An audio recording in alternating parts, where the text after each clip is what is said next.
ಚೆಲ್ಬೇಡ ಆ ಕಡೆ. ಮಣ್ಣು ಸೋಸಿದ ನಂತರ ಬುಟ್ಟಿಯಲ್ಲಿ ತೆಗೆದುಕೊಳ್ತಾ ಇದ್ದಾರೆ. ಮಕ್ಕಳೆಲ್ಲರೂ ಭಾಳ ಉತ್ಸಾಹದಿಂದ ಕಾರ್ಯವನ್ನು ಮಾಡ್ತಾ ಇದ್ದಾರೆ. ದೈಹಿಕ ಶಿಕ್ಷಕರು ಕೂಡ ಅತಿ ಉತ್ಸಾಹದಿಂದ ಕಾರ್ಯಕ್ಕೆ ಸಹಕಾರ ನೀಡ್ತಾ ಇದ್ದಾರೆ.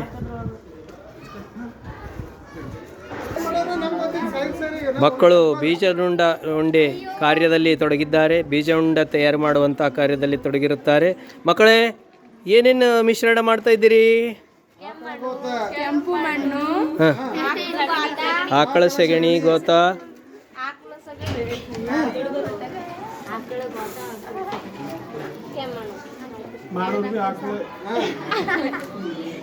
Good good good. ಏನು ಮಾಡ್ತಾ ಇದ್ದೀರಿ ಇದರಿಂದ?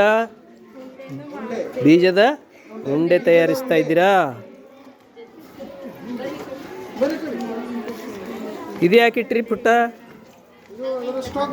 ಹಾಂ, ಅದ್ರ ಮೇಲೆ ಉಂಡೆ ಮಾಡಿ ಇಡಲಿಕ್ಕೆ ಏನೋ ಬಾಕ್ಸ್ ಇಟ್ಟಿರಲ್ಲ ಇಲ್ಲಿ. ಮೇಡಮ್ ಅವರೇ, ನಿಮ್ಮ ಮಕ್ಕಳು ಏನು ಮಾಡ್ತಾ ಇದ್ದಾರೆ?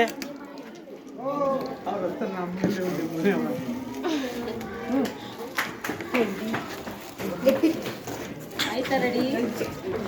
ಏನು ಮಾಡ್ತೀವಿ?